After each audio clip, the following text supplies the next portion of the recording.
All right, I think I fixed my mic issue. I'm Justin Chan. Thanks for coming back. I love you guys. Today, what I want to talk about is something that I've seen and I've tried to stay really disciplined with for the last 25 years of being in film and television. But I think this goes for all workplace, relationships. Should you get into a romantic relationship with somebody that you work with? My answer is, I highly recommend against it.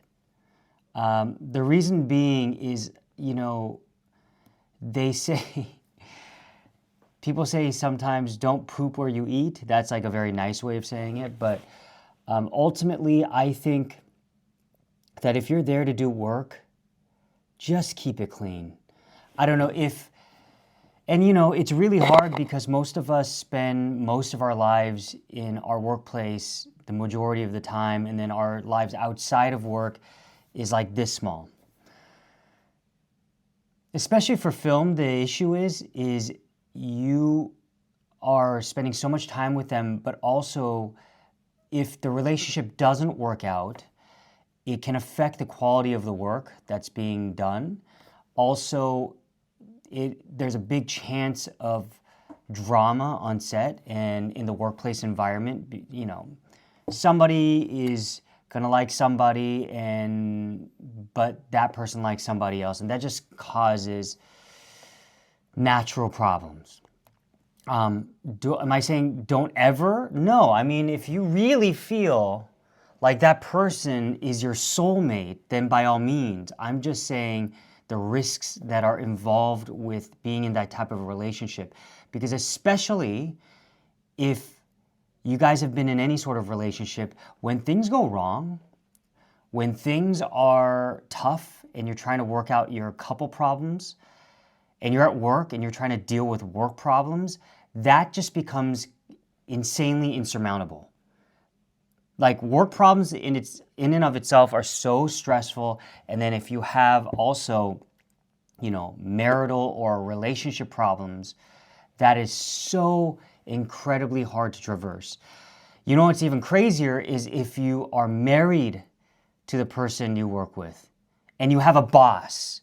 If you're the boss, then maybe there's a way you guys can separate or have a safe word and be able to step aside and not let it become a big issue between the two of you and let it seep into the rest of the workers that you work with, or be just between yourselves.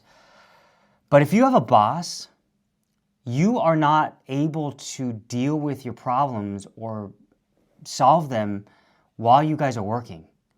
That becomes an incredibly toxic environment where there's things left unsaid and you just have to simmer.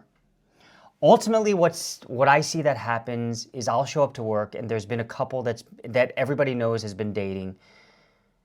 And we're not dumb. We all know if they're having problems at home, when they're at work, it causes issues. And then it throws off the entire workplace environment. Now, maybe you don't care, but I think for the rest of the people you work with, it becomes an incredibly major inconvenience because you have to tiptoe around these two people that are having problems, and you can't really try to be a counselor, like a couples counselor, and try to mediate. That's not part of the job. When you do that, you're putting another burden and another set of problems on people who are already trying to solve problems. So I think as a matter of principle, I think it just comes down to being considerate for your fellow workers. And as I've gotten, older, I'm not saying I'm mature or by any means that you should listen to anything I say.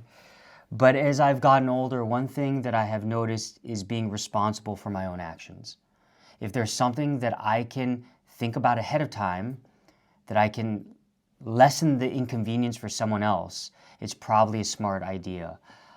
And as I've gotten older, if I can, especially in work, because you spend so much time with these people, and it's not like you could just get away from them. Any possibility to lower the stress is probably a good thing. So if you know, and you could say, oh, but we won't have these problems laid out for our coworkers, and we'll keep it really professional. Come on. Are you serious? Do you think you are able to regulate your emotions and keep that separate, no matter how professional you think you are? Maybe you are. I certainly am not. And what it comes down to is I just don't want to create an inconvenience or a nasty work environment for the people I work with. I think it's incredibly selfish, and ultimately it's not very mature. Workplace romances happen all the time, and some people, they're able to do it. If that's you, then go for it, by all means. Me, personally, I don't think I could handle it. So much so that I don't allow my kids or my wife to even come on set. Just in the case that, my wife is having some resentment towards me at home because I'm away at work and all this stuff, and she might bring that to work, and not intentionally, that energy starts to rub off, and then it starts to permeate through the workplace. So this is just my 2 cents, and if you're here for a second day, I thank you, thank you, thank you. And please, if there's anything you want me to talk about, I'm literally just doing this for me to stay sane. I'm here in Russia right now, in St. Petersburg, and I am just trying to keep my head engaged and be creative. So if there's anything you want me to talk about, please by all means comment. And thank you guys so much for coming back. Have a good day.